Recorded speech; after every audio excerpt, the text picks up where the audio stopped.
un coureur de 100 mètres. Il est stressé qu'il arrive au niveau des starts. Au moment du départ, au moment du coup de feu, après le stress, j'ai envie de dire, il oublie. Alors que nous, étant donné qu'on est statique, toujours au même endroit, on n'a pas cet exutoire. C'est-à-dire qu'on n'a pas l'explosion au moment du départ qui fait qu'à l'arrivée, le stress, on n'y pense pas.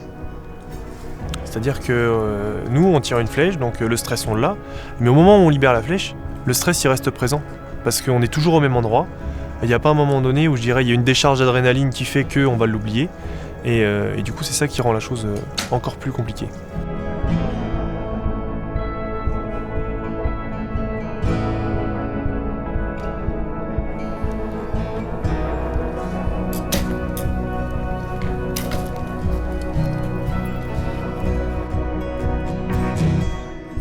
Le versant psychologique, c'est quelque chose où on n'ose pas encore trop aller. Et c'est vrai que c'est un travail qui est très compliqué parce que c'est un travail qui est hyper individualisé.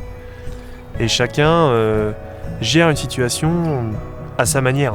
Chacun fait son petit chemin en fonction des critères. Et aujourd'hui, au niveau de la préparation là-dessus, c'est hyper individualisé et c'est dur de sortir une logique. C'est très dur.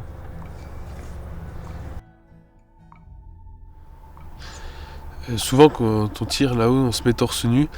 C'est pour qu'on puisse voir certains placements comme le placement des omoplates. On peut aussi rajouter l'axe de la colonne vertébrale, qu'on ne torde pas le dos dans un sens ou dans l'autre. On peut changer les plans pour voir si on est plutôt penché en arrière, en avant. Y voir les hauteurs, si on est crispé, si on est détendu, si le geste est fluide, s'il n'est pas fluide. Enfin plein de choses comme ça, diverses et variées, et on n'a sans doute pas encore tout vu depuis la rentrée.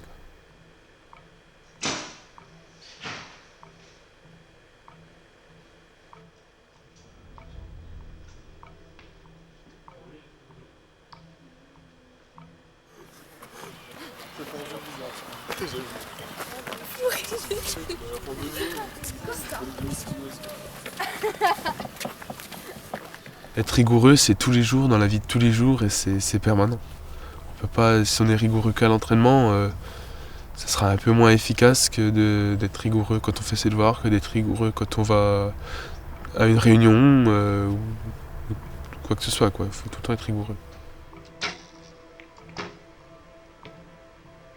Il y a une certaine philosophie, maintenant ça dépend aussi comment on l'a intégré aussi au niveau de l'apprentissage. Comme on le sait, une philosophie c'est quelque chose qui s'apprend, qui se digère aussi, avec le temps, avec l'âge, et qui s'acquiert, et qu'on s'approprie. Et du coup, il peut y avoir quelque chose comme ça, qui puisse se mettre en place au niveau du tir à l'arc, mais ça se met en place très très tôt, notamment avec des jeunes comme on peut avoir là. C'est une façon d'être sur le terrain, c'est une façon de voir la discipline, c'est une façon d'agir, une façon de s'entraîner, c'est une façon de s'engager aussi. C'est un tout en fait qu'il faut arriver à gérer et à mettre en place.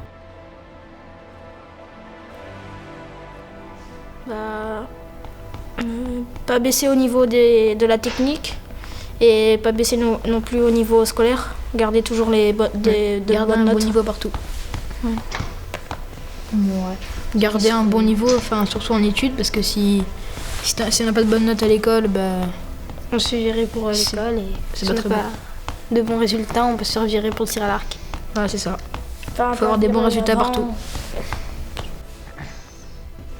L'école et le tir à l'arc vont ensemble, quoi.